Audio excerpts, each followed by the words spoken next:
Well, good afternoon, everybody. Thank you so much for joining us today for our next edition of Quest's Power Play Tuesday. Today, we've actually got a spectacular speaker on with us, Camille Davis. If y'all are not familiar with Camille, I actually heard her for the first time when we did our QuestCon Live. Not sure.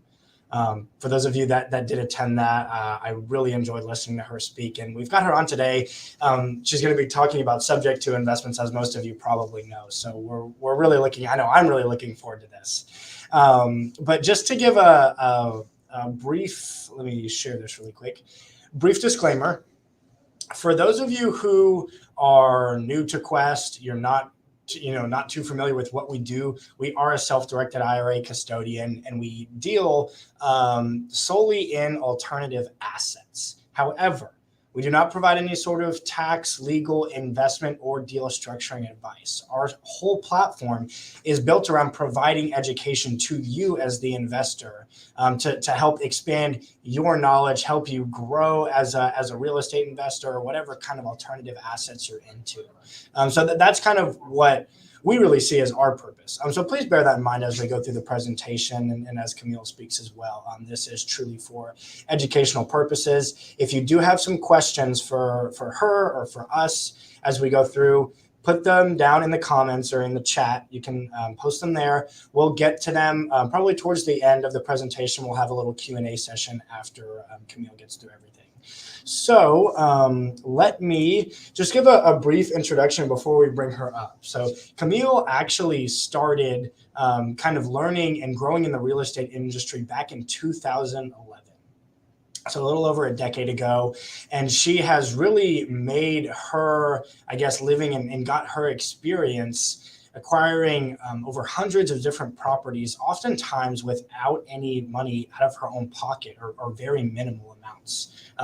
So she has experience in all different types of real estate related investments from, Airbnbs, vacation rentals, fix and flips, owner financing, buy and holds, all the way to subject to properties, which is what she's going to be talking about today. Camille is also the founder of the Women's Wealth Collective, which I'm sure she'll share more information about. But it's an organization, with the goal of bringing like-minded female entrepreneurs together. So without further ado, let's go ahead and bring Camille up here. Let's see. Victor, there we go. Thank you. Hey, Camille, thank you so much for joining us today and taking some time out of your Tuesday, especially so close to the holidays. We do really appreciate it and so excited to have you on. Yeah, thank you for having me. I absolutely love real estate. Has changed my life, and it really did. My first deal that I ever did was a subject to. I didn't know what it was, but I was a little unconventional in that I just went and did it. I just went and drew up a deed and went and filed the deed myself. But I will. Your first real estate investment. That's awesome. Yeah, the very, very first deal I did. It's funny. I worked at MD Anderson, and I was a nurse, and then I had my first baby. So then I went on maternity leave with my first baby, and I was home with this baby that slept a lot, and I was incredibly bored. And my mother-in-law happened to send me this book about real estate investing. She was working with a real estate investor, and then she was the editor. So they hadn't produced it yet. And she just sent the book to me and said, hey, can you read over this? We're about to produce this. Just see if there's any spelling or anything that you might notice that we missed. So I read this book. I had a lot of time on my hands. I had a newborn baby that slept a lot. And I remember thinking I wasn't that interested in the book, except for I remember it saying, get the deed, get the deed, get the deed in multiple chapters.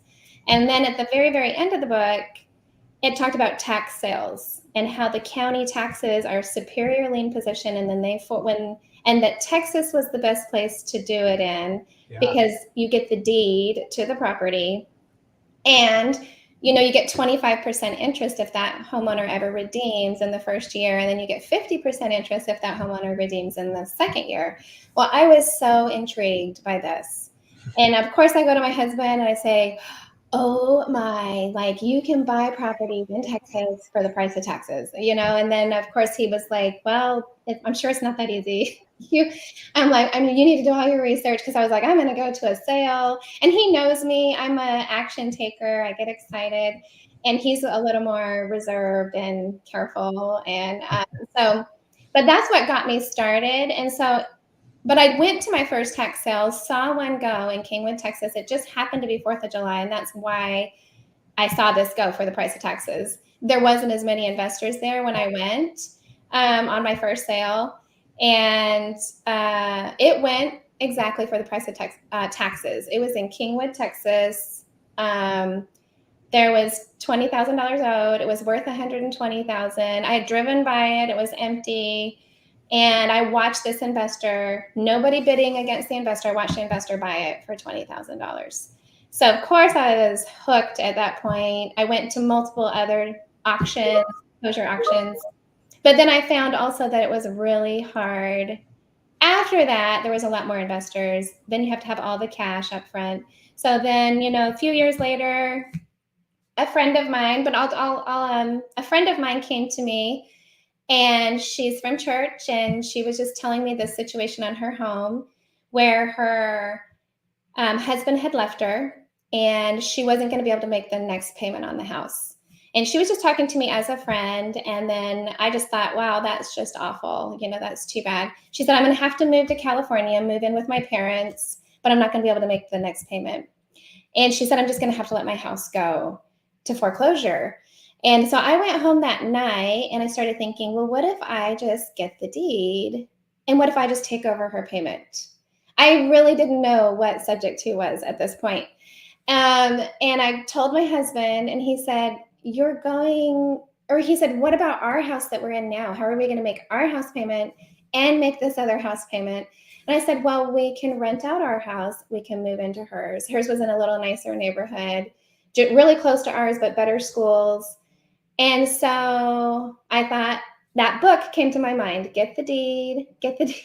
So I thought, well, I have the deed to the first home that we bought. And so I got that deed, and I made my own deed. I copied the deed and did it myself. So can everyone still see me? It looked like it might have popped me out. Possibly. We can still see you. Okay, awesome. Do you see your presentation and everything on here as well? I do. So I see my presentation on my laptop, but I lost you on the actual screen for some reason. But it's okay. I can just, oh, nope, I'm back up. Okay. Must have just shut for some reason. But yeah, let me go ahead and move on. I also have a disclaimer because just because I drew up the deed myself doesn't mean everyone should go draw up the deed themselves. I'm not an attorney, I'm not an accountant, and I'm not giving any legal or tax advice, which you all said also. And then I did start Women's Wealth Collective a couple of years ago, and I've been so successful with this real estate thing, and it has changed my life so much that I felt like it was time to share with others what I'm doing and help others in their life. And that was the purpose of Women's Wealth Collective. And then I did start a podcast. I am going to be changing the name, but I do have a podcast. I have about 18 episodes out, and then it just kind of went on hold because I'm changing a few things. I do have 60 single family homes, and most of them are subject to. I'm building 2 fourplexes down by the University of Houston. Actually, I have 3 lots down there. My 3rd lot I haven't started building yet. We just have the permits. I also, because of doing all this real estate, I have a lot of great workers. And so I will go and help people remodel their homes. I'll help other investors. So that's how I got the title general contractor too. Just owning all these homes and fixing them and managing them myself. I just came across some great contacts over the years. And I'm building, and then I just started teaching how to do subject to. And that's been a process because I'm a doer, a goer. I don't look at myself as a teacher, but I'm getting a course together, and it's been now a year and a half that I've been teaching subject to. Then this is my family. I have 4 kids, 2 boys, 2 girls. When I started this, when I got my first house, my oldest was 4 years old. of course, I started learning about tax sales when he was a baby. And so he's in the middle there. He is 17, and then I have a 15-year-old girl and a 13-year-old, she's almost 14, and then I have an 11-year-old boy. But they have grown up with me going to homes and then me putting videos on the car for them while I'm walking into houses and getting pizza, and I strap them in their seatbelt and I go into the houses. So they were little when I started this. Took the babies along with me. This is Women's Wealth Collective. This is one of the events we did. This was on midterm rentals. Vivian actually spoke at one of your events also. She's in the middle there. And then also here's another that's a monthly meetup. It's free. In the middle is Janice Gentry. She's actually does a lot of nonprofit and has started a lot of, she has a foundation for college-age kids and how to teach them in their financial future. So we have amazing speakers that come, and it's it's business, networking. I do real estate, so of course I'll bring in real estate topics, but it's really just to help women in their business. These are the fourplexes. So here's the plans that we finally got approved. Took us a year and a half to get these approved. So I bought it. So this month is 3 years that we're finally getting these things approved and built. And it's because we hit right after COVID. So we bought this in December of 2020. But it's right there by the University of Houston. If you can see, it's a little bit behind the University of Houston from the map. It's the red dot, and then the University of Houston is the gray. So it's fairly close. My other lot that I haven't started building on is on the west side of the university, so in front of the university, and it's on Rosalie Street, and where we should have permits on that anytime. It's been about a year. And then this is what the lot looked like. There were 2 lots right next to each other, and there was this little house on there. The house was beautiful. I hated to tear it down. And then it was this empty lot to the right of the house, and that was a car mechanic shop, actually. The guy that owned the house, but then they tore down the mechanic shop later. But here is us tearing down the house almost a year and a half later after we bought it. And then that's us putting the plumbing in and the foundation. That's when they're already framed and built.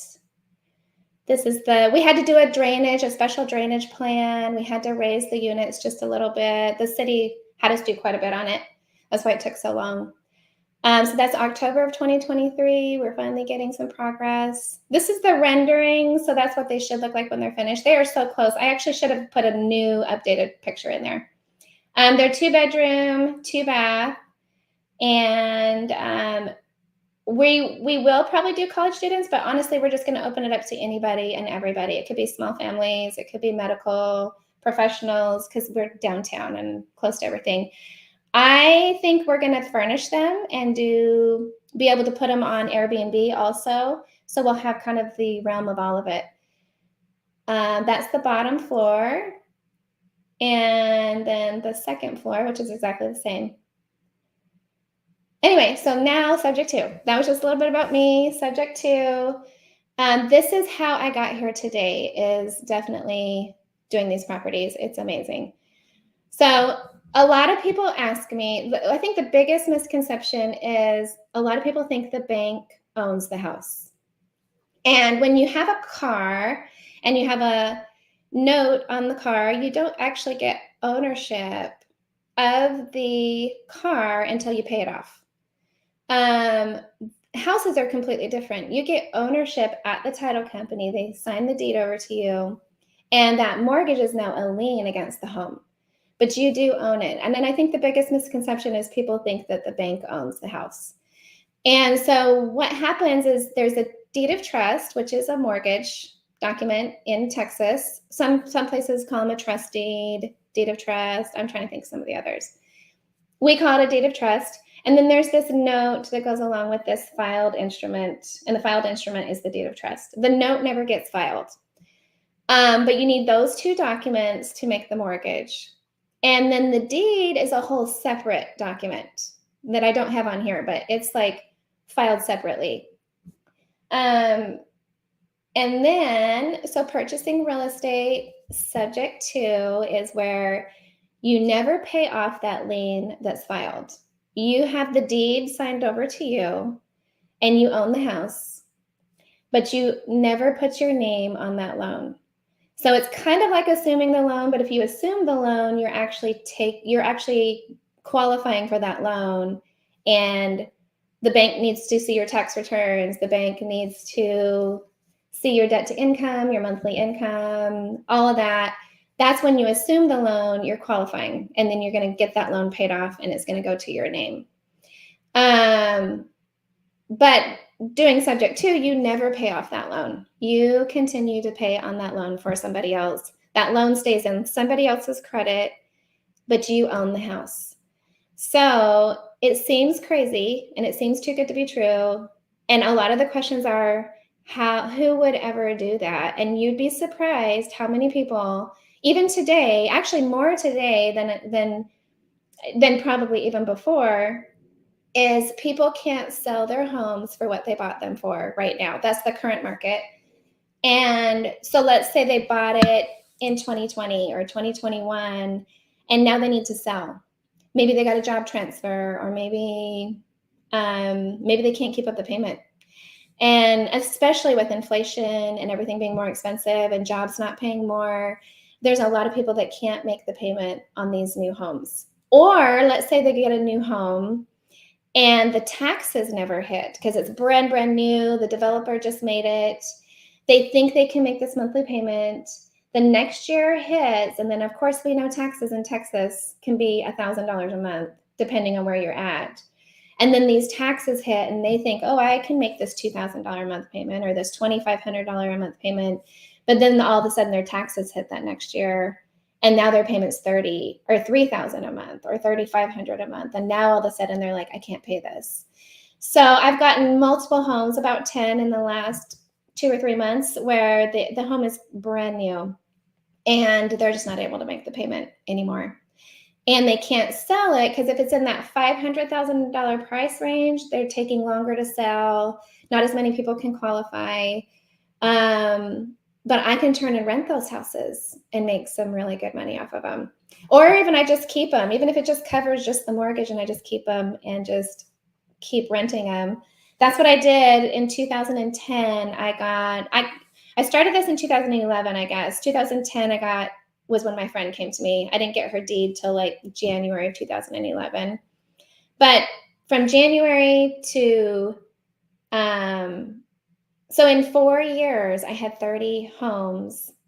I'd gotten 200 deeds, but in 4 years, I got 30 that I kept.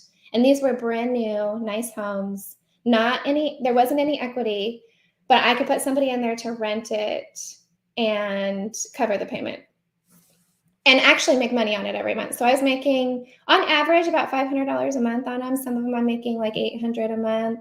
Today, I'm probably on some of them, I'm making more now just because rents have gone up.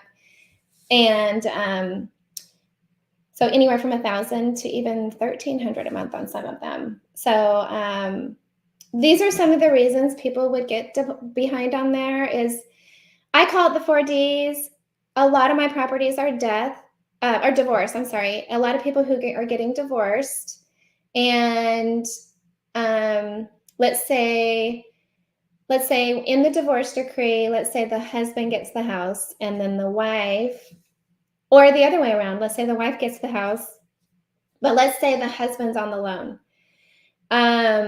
And divorce attorneys are not real estate attorneys. So most of the time the divorce attorney, now the house is the wife's, but the husband is on the loan.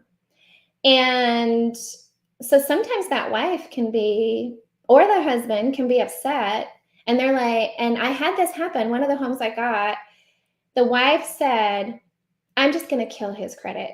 Like, I'm not going to make these payments on purpose, and I'm going to kill his credit. Well, and a real estate attorney could put a document in place that if that wife got behind, then that husband could come take that house back. But of course, that doesn't always happen because usually it's the divorce attorneys doing it. And there's nothing wrong with the divorce attorneys, but they are not real estate attorneys. So this wife, she was letting the house foreclose on purpose because she wanted her husband to have a foreclosure. her ex-husband to have a foreclosure on his credit. So I stepped in, found him about a week before foreclosure. Actually, I talked to him. I found him, and he's like, "Good luck with that one. I don't think my wife's signing it over." And I go to her house, and I thought it was empty. Actually, she was in the house. I thought it was empty. It was overgrown. So I kind of just was walking to the side and walking around to the front, and she came out with a gun. She's a police officer. Came out with a gun, and I was like, hold on. I thought the home was empty. I said, I've talked to your ex-husband, and I'm here to save the home. And she's like, well, why do I care if the home is saved? Like, it's not on my credit. And so I said, well, what is it that you do need? Like, you're going to need to go, once it forecloses, you're going to have to leave. You're going to need to go find an apartment. Do you need, and she's like, you know what, I actually do need some moving money. It's like, she said, if you can give me $3,000, I'll sign it over to you today.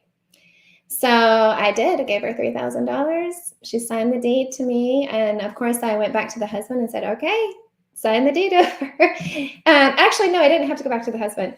I just needed to go back to the husband to have authorization on the loan because the deed was already given to the wife in the divorce. So I only needed it from the wife. But so divorce, death, if someone passes away, that happens quite often too, where this loan is in the dead person's name, or maybe the loan is in the person that's still alive. So I get a lot of properties that way if someone has passed away. A disaster, when Harvey hits, when any type of flooding or any type of fire that might happen, I get properties that way. Disease. So of course, when COVID hit, that put a lot of people out of work. And so that's also another thing that can help you get these properties. It doesn't always have to be someone in distress though, especially like today. It could just be they can't sell it for what they owe. It's like so perfect today. If we can just tell these realtors, hey, these sellers have to come to closing paying money to sell these homes. Here's another option for them that they don't have to pay money to sell their house if they're upside down on it. But yeah, so these are all kind of the things. Rental property gone bad. All kinds of different reasons, actually. You'd be surprised. Life happens to people. Okay, benefits to subject to. There are so many benefits. It's crazy. You don't have to go to a bank and put a down payment down and have your credit checked. You can buy as many of these properties as you want to. You can close in a day. I can stop a foreclosure the day of the foreclosure if I need to, and as long as I'm paying that bank. It's a for sure way for your seller to not have a foreclosure on their record. It's the only 100% sure way besides a bankruptcy to stop a foreclosure. So this is amazing for people who are losing their home and their credit's about to be hit. It's also amazing for people who can't pay the payment anymore or who just need to move and can't sell the house, which is happening a lot. When the market is really, really high, of course, they're harder to get. You can get as many as you want. I have all these properties. I don't have one loan on my credit.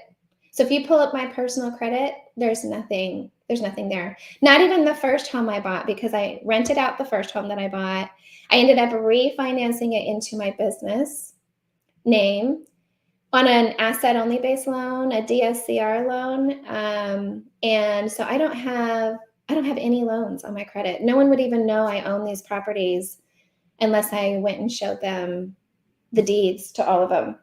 So, if I can't pay these loans, it's not going to hit me personally. So my liability is extremely low.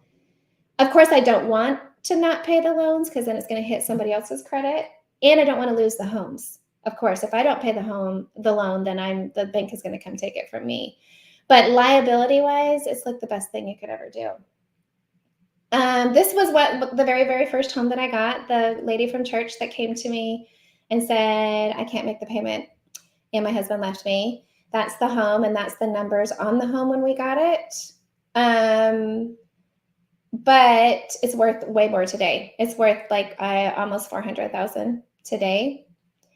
And I only owe like maybe probably 120. I did end up refinancing this one to pull out some cash on it when the interest rates were really low right after COVID. So I pulled out, I think, 30 or 40,000 on it, and my payment's exactly the same. So maybe I still owe the 150. I probably owe 140 still. But no, it's great. Awesome. It's rented today.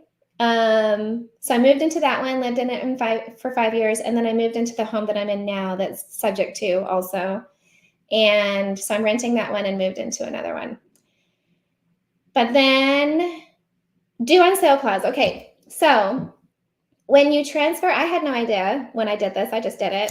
But when you transfer ownership to a property without paying off the loan, the bank, the original loan, the bank can call that loan due, meaning they can say, you need to pay us off all of our money or we're going to foreclose. Well, they can. That's a right that they have if they want, because I didn't qualify for that loan. And if I'm going to go take over that loan, then that bank is liable. I will tell you, I had 2 that ever tried to call the loan due. And I've done hundreds of these. And I was able, but you don't need to be so afraid of this due on sale clause because you think you own the house. You can always refinance it. Unless it's upside down, you can't refinance it. You can always sell it. Here's another thing too. Let's say you go to a private lender. Let's say you go to somebody in Quest and you say, hey, I've got this beautiful property. The bank's calling the loan due. There's probably some people at Quest that would be like, I'll loan on that property, because a lot of my properties now have a ton of equity. So if any of them called the loan due and I wanted to just keep the house, I could just say, hey, be my private lender on this. And I would be happy to pay 10% interest only. And you think, why would you do that? Because I can cash flow it still. Like, I'm not paying the 10% interest only. It's my renter that's paying it. It's now secured against a property. So there's just so many options once you get these houses and you own them and you control them. And the bank is not going to want to call the loan due, because you know what happens if they do that? Now they have a performing note on their books and it turns into a bad note. And that's the last thing that they want to happen. Because they have to refuse payment to call the loan due, which then turns a performing note into a non-performing note.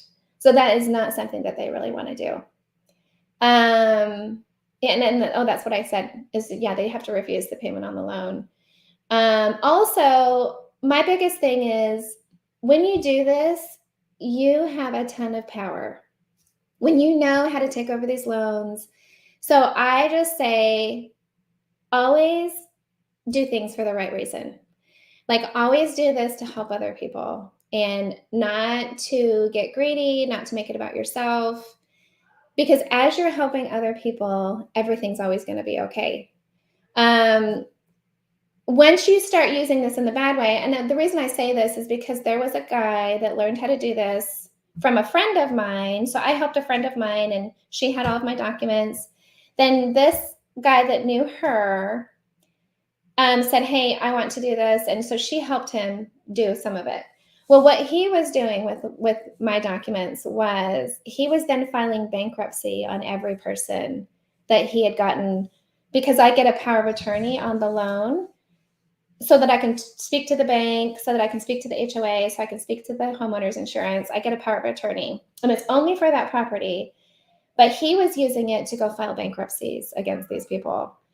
And so, of course, it scared me. I was like, I am never going to teach this because people will do bad things with it. But honestly, if you're doing good things and you're helping people, you'll be successful. And guess what? He was not successful for very long. And that's the thing, is the real estate world is very small. I mean, Houston is huge, but you're going to come across people that you've worked with before. They're going to refer people to you. If you have a bad reputation, it's in anything in life. If you have a bad reputation, you're just not going to be very successful. You just need to be, you just do what you say you're going to do and treat people the way that you'd want to be treated. It makes all the difference in the world. And so on one of the properties that I had the loan called due, luckily I had bought it in a trust. And I love trusts. Like, a lot of people don't understand them. A lot of title companies don't understand them. But they are so powerful. I can skip probate. All of my assets that I currently have, if something were to happen to me today, they all automatically just transfer to my husband or my kids. And I've gotten out of a due on sale clause because of a trust. And the way I do that is you can leave the person that's on the loan, you can leave them on the trust with you. And you might say, well, why would you want to leave them on the trust with you? Because then they own it. And it's like, no, not necessarily. You can give them a portion of ownership.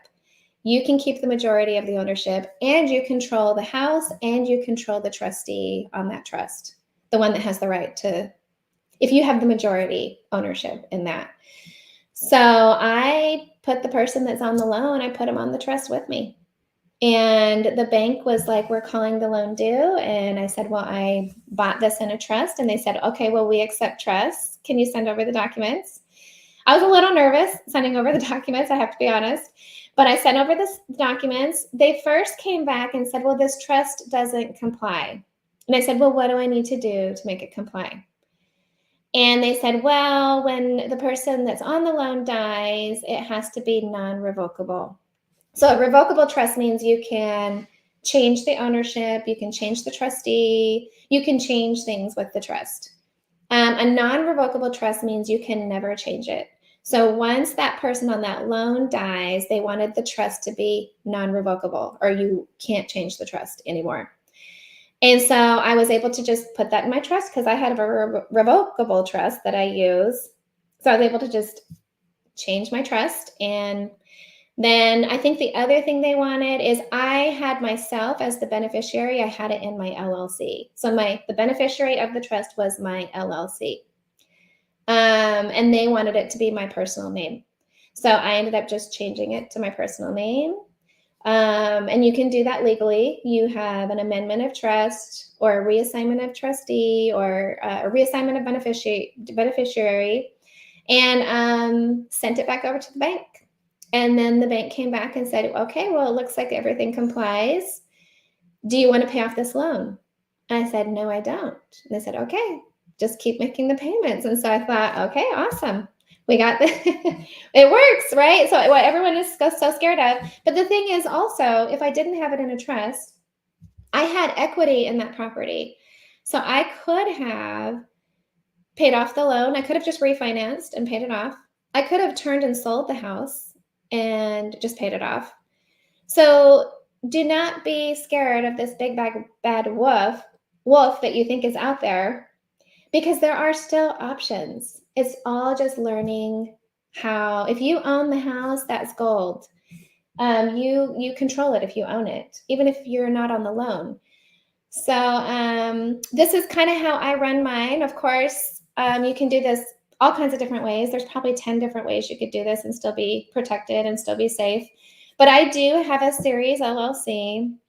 And the reason I did that is when I started my LLC, they advised that I buy a separate property in every LLC. So series 1 would be one property, series 2 would be another property, series 3 would be another property. That all works in theory, but the practical use of it, it makes it extremely complicated because you have to have a separate bank account for every LLC. You have to have a separate QuickBooks account for every LLC. It just becomes a management nightmare, to be honest. And so I'm so glad I have a series, because now one of my series is my management company that I funnel all the money through.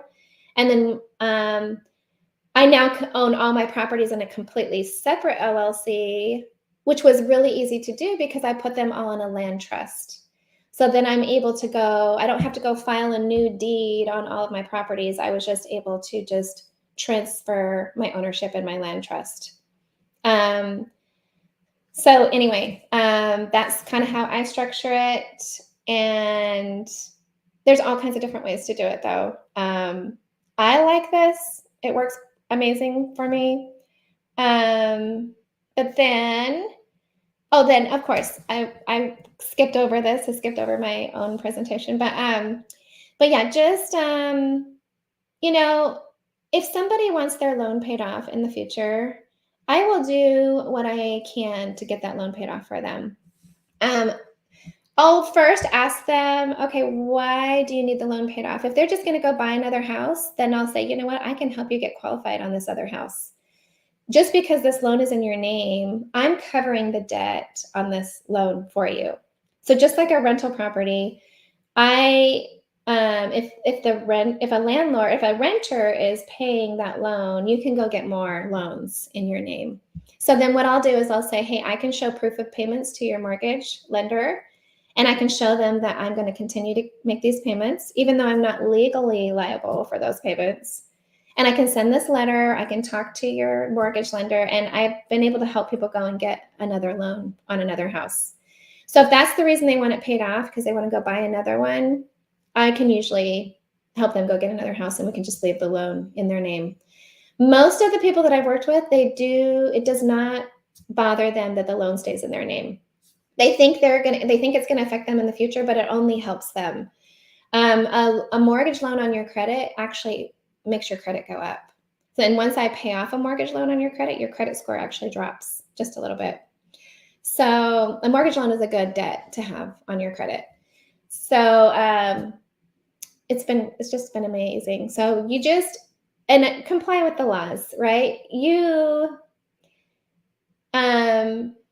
just do everything right and above board, and you're not going to get in trouble on these. There might be people that threaten to sue you, but as long as you've done everything right, there's no way that they can win because you haven't done anything to harm them. So just comply with all the laws, disclose everything, say, I know, or the loan's staying in your name. I hope you understand that, right? Make sure you disclose everything, explain it to them, and it works out. I also tell them, hey, I'm going to be responsible for everything on this home. I'm going to have to pay everything for this home, because that's another question that people ask is, how much am I going to have to pay? Or how is this going to affect me? Some people will let the home foreclose before signing it over to me just because they're so scared of what I might be able to do to them in the future. And honestly, I can't do anything worse to them in the future than a foreclosure on their credit. There's nothing I can do to hurt them worse than that. So it does take trust. If it were me, and because of the knowledge I have, I wouldn't want just anybody to take over my payments on my loan, to be completely honest. So I'm confident, and I know I'm going to take care of people. So I feel like they can trust me, but yeah, it would be a difficult situation to be in if you're the seller. But this is a great option for sellers. It really is. And you can protect your seller by, you can file another deed of trust, so another mortgage document, that if you don't pay the loan, so let's say I take over someone's payment, I can file a wraparound document. It's another loan document that if I don't pay what's owed on that loan, they can come take the house back from me. Also, another thing you can do is you could have a title company or an attorney hold on to a signed deed, so that if I didn't comply and I didn't make those payments, that deed would automatically transfer, or that title company or that attorney could then go file that deed, and it could be an agreement that you have that the title automatically transfers back to the previous owner. I've never had this problem. I've always been able to pay the loans. I've always been able to sell the house if I needed to, or refinance it if I needed to. And so I've never really had to give it back to the previous owner. But if something crazy happened and you couldn't make the payments for some reason, that is something that you could always do. Also, you can owner finance these properties to someone else. I did do that on about 6 back in 2014, where I would go take over the loan from somebody else, and then I would turn and owner finance the home. So I'm not on that loan. The deed gets filed to me, and then I turn and deed it to another homeowner who wants to live in the house. I do like owner finance, but during COVID, I was not able to foreclose on one of my owner finance homes. And I mean, that will probably never happen again, but because of foreclosures had all stopped. So I then basically went to the owner finance buyer that bought it from me and said, hey, if you sign this deed over to me, I'll pay you $1,500. And she had disappeared, actually. But the second I offered money to her, she's like, I'll meet you tomorrow. Where do you want to meet? So she signed the deed back to me so that because I couldn't foreclose. Now, when she signed the deed back to me, she had a $10,000 IRS lien that stuck on the house because she owned it. She had $4,000 in HOAs that stuck on the house. I could have, as I owner financed it, I probably could have put the HOAs into the escrow, but most people don't. But that's also a way you could protect yourself. But then she had a $30,000 judgment that stuck on the house because she owned the house. And if I would have been able to foreclose, I could have wiped out all of those liens except for the IRS lien.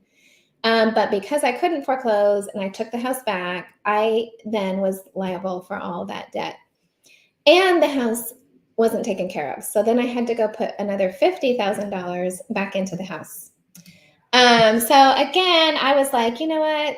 I don't think I'm going to ever owner finance again because I like being able to. And then here's another thing. On the other 5 homes that I owner financed, one of them just paid me off. I did it in 2014. One of them just paid me off this year. So I did make a lot of money. So I got the down payment on that. I got the monthly income on it. But when they sold the house, I was looking at the numbers. They made probably $150,000 because that's how much the house went up in value. I made another $30,000, which was great. But I lost that future appreciation on that house. So I wouldn't say that I would never do an owner finance because maybe I would want to help somebody out that can't buy a home. I would do it for that. But really, as an investor, you make your money on the appreciation. You really do. Like, yes, you can make a little bit monthly on the monthly rent, but man, those properties, that first home that I bought, I mean, it was worth $220. Now it's worth like almost $400,000 in 10 years. It's like, where else can you get? That's just one home, right? If I took 4 of the homes that I bought when I first got deeds, I have $800,000 in equity. And where else can I get $800,000 on just 4 of them in 10 years? Like, I think of my husband and his 401k. So he still works at the VA hospital. I try to get him out of his job. I'm the entrepreneur. But I think, okay, it took him 20 something years, 22 years at the VA hospital to build his 401k. And it's not even to that amount that I got on 4 properties in 10 years. So it's just crazy. It's just amazing is what it is. You can also do a lease option. Of course, in Texas, you have to be very careful. I have done lease options in Texas. I have all the paperwork for it. Work for equity, but like really, I really just want to hold on to them and keep them. I love keeping them. Another thing, so here's the owner finance. I forgot I had this in here. Basically on an owner finance, I take over that bank loan, then I turn and sell it to somebody else for more than what the underlying bank mortgage note is. It is an awesome strategy because I'm not a landlord at that point. I just get checks in the mail. But here's the bad part about it is I can't depreciate these properties on my taxes. I can't write off the expenses. I don't get the future appreciation that I was just telling you about. But a lot of people don't like the liability of being a landlord either. It stresses them out. Are the renters going to keep paying? Do I have to keep? Some people don't like fixing the problems for them. I enjoy fixing problems. I have all amazing workers. It's really easy for me to send a text message and send my plumber over or my electrician. It's a matter of just sending a text. And I get amazing properties. My properties are in nice homes in nice neighborhoods. I get great renters. So as a landlord, I'm in the best world that I could ever be in. I'm not chasing people for payments. These people have great jobs. They have kids. They want to stay in these neighborhoods till their kids are out of school. It's the best of all worlds. I tell you, like, it's amazing. Rehabbing and flipping. I do a lot of rehabs and flips too. I'll probably flip, I don't know, maybe 10 to 15 a year. But that's just because some of them doesn't make sense to keep them. Because I would rather just hold on to these things and just get that future appreciation. It's like amazing. Documents. This is what I use. Sometimes somebody wants something in writing explaining what my plan is for the future. So then I've just created this letter of intent where I can say, hey, my plan is, like, I helped a guy in Tyler, Texas. It's been 2 years. He had a second loan on the house that had a 15-year balloon that he completely forgot about. So he was current on his payments on his first loan. So back in 2006, 2007, they did a lot of 80-20 loans, meaning you would get your first loan and then you would have this second loan at 20%, and it was a higher interest rate. And a lot of them did have a balloon payment, meaning they were due in 15 years, you had to pay them off. Well, so he was current on his payments, and he had this second loan that was foreclosing because it had a balloon. So he had to pay off $15,000, or maybe it was 10. No, I think it was 15. And he's like, I really just need, and he had a ton of equity, had $150,000 in equity, but he had no idea. He was caught off guard with this loan, so he didn't have time to sell it. So I came in and stopped the foreclosure, had him deed it to me. And I said, what if I let you stay in here till your kids graduate high school? He wanted his youngest to graduate high school, and it was in 2 years. So I said, deed the house to me. I'll pay off that second loan. We'll let you stay there till your kids graduate, and then we'll turn and sell the house, and we'll split the profit. And he said, oh, that would be awesome. And he said, so what profit would I get? And I said, well, what do you think would be fair? He gave me 60% of the profit, and he will keep 40%. He came up with a number. I said, okay, sounds great. So this, in January, it'll be 2 years, and we'll probably sell the home in May. But that was, so then I wrote up a letter of intent that basically said, this is the plan, this is what we're going to do, just so that we have it as an agreement in there. Disclosures. My disclosure says in there that they know that the loan is going to stay in their name. They know that I'm entitled to make a profit. They're not under the influence. So I have them sign like this CYA thing that, so it doesn't, so they understand that I've explained all these things to them. The deed, because that's how I have the title to the property, and I get the power of attorney to talk to the bank, the mortgage company, the insurance company, all of that. And then the trust, if you're using a trust. And so then I'll deed my properties right to the trust. And then the trust is a document that I keep in my filing cabinet, stays at home. No one ever sees the trust documents or who owns the trust unless I get in a court of law or unless I have to sell the property at the title company. So they're completely private, and that's what I love about trusts also. They are amazing. So anyway, just a few things of how you can find them. This is before when the market was really, really high. You had to go find the empty homes, driving around, find them on Foreclose Houston, find them on Craigslist, find them on Facebook. People will post like, hey, I need to sell this. So just, talking to friends, foreclosure list. We'll just skip some of this. This is just kind of the flow of how you would do things, but we'll just skip all that. Because I just wanted to show you here. Look at these homes. This is one that I did subject to. Beautiful. Nothing wrong with this home. It just needed some paint and carpet. This is another subject to. Look at that home. Beautiful. These are beautiful homes. Like that one I sold for $430,000. And I took over a loan. They were getting a divorce.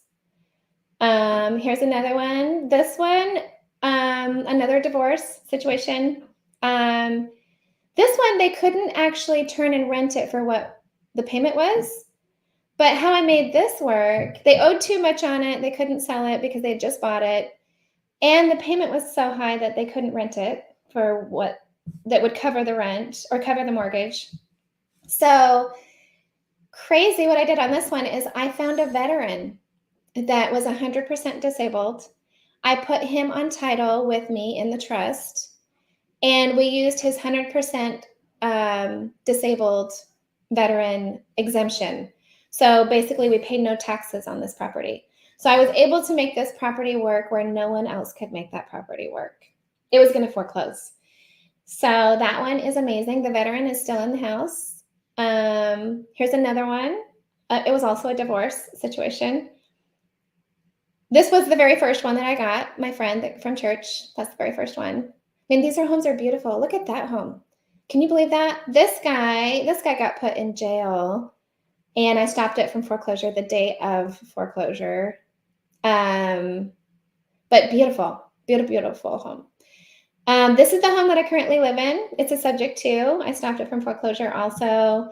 And it was one of those 2006 loans. So I kept it stalled from foreclosing for 2 years. Got this amazing modification where they forgave $100,000 worth of debt and they tacked on $100,000 as a second mortgage. So I'm basically paying on a $200,000 loan on this now $600,000 home. When I got it, it was worth $350. She owed $400 and no, she owed like $500. But I got a second loan where I gave them $3,000 to just walk away on this house. So the debt was just gone because it was upside down. And then another subject to home, beautiful. So just as an example, I mean, these homes are nice, pretty homes. And I'm renting all these. So I'm renting. That one actually we flipped. This one I'm renting. Oh, that one shouldn't be in there actually. That was a rehab and a flip. Oh, I owner financed that. That's probably why. This one was during COVID. And she has a ton of equity. She needed $30,000 and she gave it to somebody in a scam. And I said, I don't want to keep your house, but I'm going to take the deed to your house. And I told her, I said, I think they're going to scam you. They're going to take your $30,000. She didn't listen. And I ended up keeping the house, although I didn't really want to take it from her, but she lost the money. But no, this one has a ton of equity. I have it rented. It's amazing in Montgomery. Anyway, another one. So beautiful homes. These are amazing, beautiful homes. And I know we're coming to our time, but this one here, I ended up buying. Okay, this is cool because this is Quest. Okay, so Quest, they didn't advise me on any of this. I opened up an account with Quest, and it was one of those free. I basically opened it up with no money. It was a promotion. I think it was at the end of the year. I think they do in November or December, where you can open up a Quest account with no money. This was, I don't know, 6 years ago. Let's see, 2000. Anyway, I was 40. It was 6 years ago. Yeah, because I was 40 and I'm now 46. So opened up this Quest account, and I had my Quest IRA account own an LLC. So I opened up an LLC that my Quest IRA account owns. So then I went and bought this subject to. So this is someone from CrossFit. They were $15,000 behind on the mortgage. And I brought their loan current, but I had no money in my Quest account. So then when I opened up my LLC, that now my Quest IRA account owns this LLC, is the manager or the owner of this LLC. I got this $15,000 credit card when I opened up my LLC bank account. And I brought this house current with the credit card because it came with those checks in the mail. I didn't know if this was going to work or not, but I sent one of those checks and wrote it out to the mortgage. It's one of those 0 interest checks for a year or a year and a half. And the bank cashed the check, paid for the loan to bring it current on my credit card because I can't put money into my IRA account. I can't contribute to it. I couldn't do $15,000. I didn't have money in the account, but I was able to use this credit card. And then the rent and then I owner financed the house. Now you do have UBIT tax, which we can talk about later, but I owner financed the home. I make $580 a month on the owner finance. It paid off my credit card before the 0% interest thing was up. So I basically paid no interest on the $15,000. I had a Quest IRA account with no money, and I bought a home in my Quest IRA account. So basically all that money, all that rent income or owner finance income that comes in on it is all tax-free. And it's just growing. Now I think that I have 15,000 in the account. That's all tax-free. Now you do have to pay UBIT tax because I have a debt. I took over a loan subject to, and so there's a debt on the house. So I do have to pay that. But other than that, I basically bought this for no money. And I have multiple properties that I bought for no money out of my own pocket. Well, of course I put it on the credit card. I brought it current, but it was none of my own money. And there was nothing in the Quest account. So anyway, I'm surprised. It's again, it's cool. It's cool stuff. Anyway, these are just some of the homes. I'll just go through them. I think we're almost done. I have a lot of homes on there, don't I? That's crazy. But yeah, beautiful, beautiful houses. They're awesome. They're all rented. That one's rented too. Anyway, that's me. I felt like I just rambled off like crazy, and I didn't see any questions coming through. Did anybody have any questions? Yes. Okay. Or maybe I lost everyone. No. We're here with you. There were a few that came through. I do really quick. Okay. Want to run through a little bit of information. Okay, awesome. So, Camille, you talked a little bit about how to utilize a self-directed IRA and potentially do some of this subject to investing in real estate investing. That's exactly what we handle, right? We are a self-directed IRA custodian. So for those of you that have some questions, maybe about this, specific type of asset, how the transaction process works, things of that nature, let us know if you're interested in your own self-directed IRA and want to get started. That's what we're here for. You can scan that QR code, copy down the phone number or website. All of those are great resources to be able to contact somebody like myself or one of the other IRA specialists for some assistance. I also want to share, so perfect time. We are trying to spread the holiday cheer, give back a little bit. So if y'all are interested in getting something like this started for yourselves, we're completely waiving account opening fees through that. I really didn't know about that, by the way. But yes, go open a free Quest account and then go buy a property subject to. And then if you don't have money in your account, you can go get another Quest lender. I should have brought that up. You can go to Quest, go find a lender that can put up that $15,000 for you and pay them interest on it. Go. Then you can still buy them with no money in your IRA. Absolutely. So yeah, that's a great way to do it. Find a Quest lender or a private lender. Do some subject to investing, but get that account started. Start making contributions, build it up. And I mean, in less than a month, you'll be able to make contributions for not only 2023 but 2024. So potentially up to $15,000, right? So certainly something you could look into. The last one here is our big Quest Expo. This is an event that we are hosting in June of 2024, the end of June. It's going to be near Dallas in the Irving area. If for any Dallas attendees today. Obviously, we will have speakers and experts and attendees flying in from across the country. But this is going to be June 27th through 29th. We're going to have a ton of educational content and expertise and knowledge that are shared at this event. There's so many opportunities for networking, for finding lenders, for finding borrowers, right? Whatever it is, I would certainly encourage y'all to check this out if you are interested in learning more about alternative investing, networking with like-minded investors, and all of that sort of stuff. So I will go ahead and take this down. I think that's everything that I have. Yes. I'm going to take this down and go ahead and put your information back up here while we go through some questions. So we do have a few that we'll try to get through really quick. So this first one here is, where do you find these deeds? How do you find these deals and these subject to investments? Oh, yeah, that's cool. So It was before 2018, it was all on Foreclose Houston. So I learned that some of the foreclosure websites weren't very accurate. They weren't up to date. Foreclose Houston is a subscription. The thing with today, though, is when I was getting those back before 2018, is I was the only one getting their cell phone at that time. Now everyone gets their cell phone.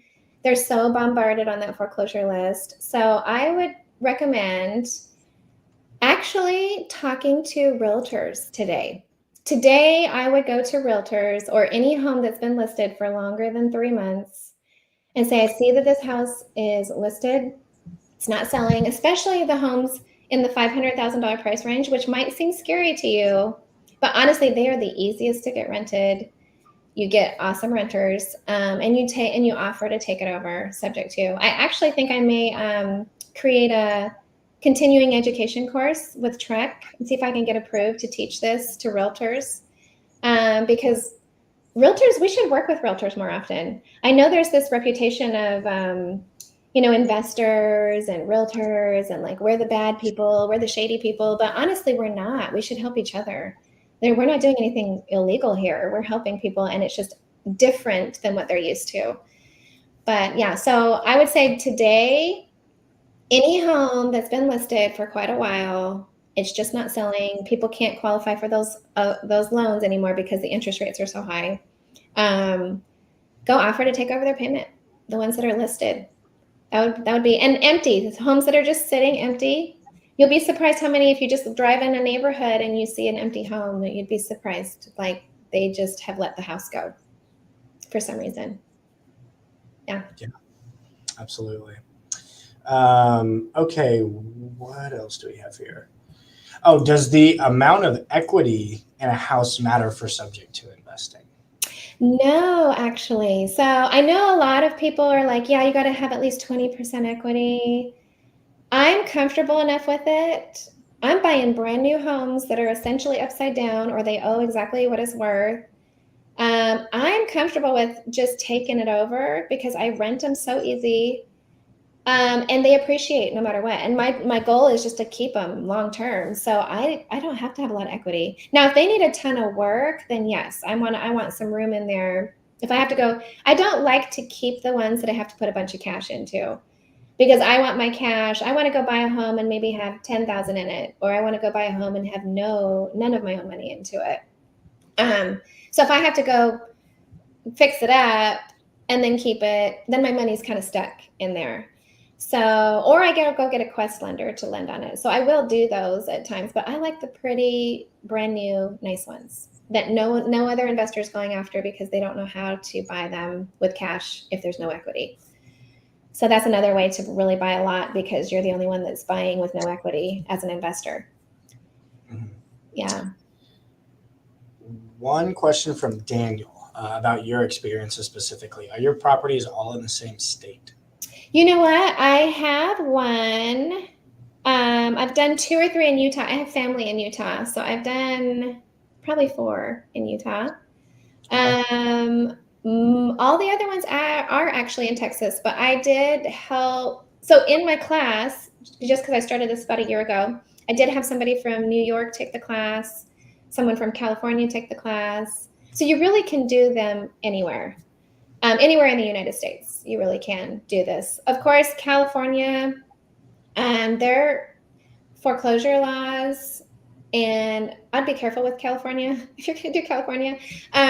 If you're in New York, they are all judicial foreclosure states. We have attorneys that foreclose for us. They have courts that foreclose for them.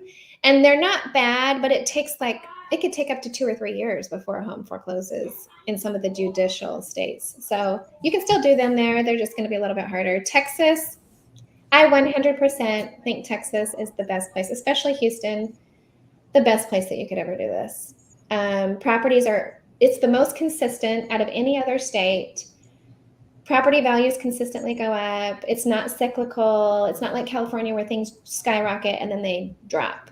Austin skyrocketed and then dropped. Florida goes up and down.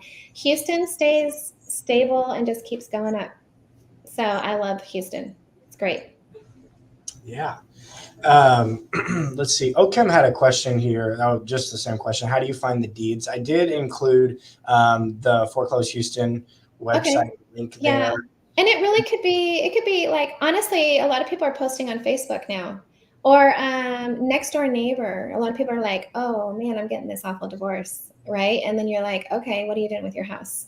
So you'd be surprised. Today is the perfect market, more than any other market, I think, to benefit from this and to help people. Friends, my very first home was a friend from church. I actually went back and looked at a lot of my properties. A lot of them were either just empty or someone that I knew in some way. So, or foreclosure or the foreclosure list. But a lot of them, I thought I got most of them on the foreclosure list, but actually a lot of them were a referral from a friend or someone I knew. So they're all around you. You'd be surprised. Now that you know this and the knowledge that's there, you'll be surprised how many options there are to do this. Okay, a couple people were asking about how they can get in touch with you. Is like social media? Do you have a website? Oh, right. Yeah. So I do have womenswealthcollective.com. Or on Instagram, it's Women's WC. And then on Facebook, I have my own Facebook page, of course. So it's just Camille Andrus. Andrus is my maiden name. It's Andrus Davis, Camille Andrus Davis. But then from Facebook, I have my Women's Wealth Collective Facebook page too. And I think that's Women's WC also. But Instagram is Women's WC. And you'll find me there. And my website, womenswealthcollective.com or womenswc.com. They're both connected. And I am also the investor. I don't know if you guys have heard of Investor, but I'm also the Investor leader for Houston, which I love them. And they've also asked me to do some coaching for them starting in February. And we have this event in Texas in February. But yeah, I love their motto and their platform. So I work with them. I collaborate with them. I'm a separate company, but I support them. Their whole team is wonderful. They're amazing. Let's see. Probably have time for just one or two more questions. Let's see. Oh, can you briefly go over the lease option unique to Texas? Yes. So in Texas, if you lease a property over 6 months with an option to buy, or even just a regular lease over 6 months, you have to be very, very careful. Like, for example, if I do a lease and I say, oh, I'm going to take $200 of your lease to pay for a down payment to buy this house. Like, you, as the landlord, if you get into court on something like that, although you're trying to help your buyer, there are really, really sticky laws in Texas where they do not want landlords taking advantage of renters, which a lot of landlords do, where they say, hey, I'm going to deed this property to you, or you're going to own this at some point in the future. And then the landlord collects rent on it for a long time. And then the landlord doesn't comply with actually signing ownership over to the tenant. So that's why Texas doesn't like them, which I applaud Texas for that, because there are people that don't do it right. But technically that renter, if you do a lease option in Texas and you don't comply by all the rules, then that renter can get all of their money back that they ever paid. They can get their down payment back. So essentially, you as the landlord, you have to pay out a ton of money. So you need to just make sure you're doing it right. That's the only thing. Which it's like you have to have your lease agreement separate with your option to buy agreement. You have to disclose your underlying mortgage information so that if you don't pay the mortgage, the tenant has the right to pay the mortgage, which really should happen anyway. I know a lot of tenants that rent and then the homeowner gets foreclosed on because they're not paying the loan. And that poor tenant that's been paying them the whole time, right? That's not fair either. But yeah, you can do it. You just got to do it right. Yeah. And last question from Oken. I guess just more details pertaining to how the process works, paying loans in the name of someone else? What does the lending bank do in this regard as well? Yeah. So once you get authorization on the loan, how I do it is I'll set it up on an automatic payment, like a bill pay from my account. You can just set it up on an ACH too, but I like to do the bill pay so I know exactly what it's paying. But yeah, once you call up that bank and you have authorization on that loan, they don't care who pays the loan, really. So basically, it's just like you have that loan in your own name, really, because you have authorization to speak to the lender and you have all the information at that point. So it's really just like having your own loan. It really is. You just I have to send my power of attorney over there. It takes them 24 to 48 hours to get it updated in the account. But once I have the power of attorney over, then I'm authorized, and I can pay the bank and do all the things that I need to do. Hopefully that's what they were wondering, what does the lending bank do? Okay, so the lending bank they don't care. They don't care who pays the loan. Yeah. And then once I go sell the house, then I just get a payoff, and I pay off, the title company pays off the loan, just like if the loan was in my own name. Awesome. Great. One last thing I do want to address here, and Camille, if you'll share the link to our events page. Jay Johnson said, Quest lenders that are online, please give your contact information. One thing I do want to share, I highly encourage borrowers that are looking for private lenders from IRAs or whatever it is, get out to real estate networking events. Quest hosts a ton of them in our offices across Texas. We host some online where borrowers and investors and lenders and capital raisers, syndicators, all kinds of different people are coming to meet. So that would be a really great way to check out some of our events and I would say meet like-minded investors too. But with that, I think that's all. We got through all the questions and a ton of great questions. Camille, thank you so much for sharing your experience, your knowledge and expertise that you've gained through your time in real estate investing. I know it's really a wealth of knowledge that you have, and we really appreciate you sharing that with us. Thank you. Yeah, thank you so much. And yeah, I would say there's wholesalers out there that will do subject to also. You can get them from wholesalers. Of course, you're going to be paying the wholesaler a $10,000 fee or something, but but yes, that's great. Networking is key for sure. Awesome. Well, everybody, thank you all so much for joining us today. Camille, again, a big thanks to you for devoting your time. We appreciate it. And we'll see you all next time. Yeah, thank you so much.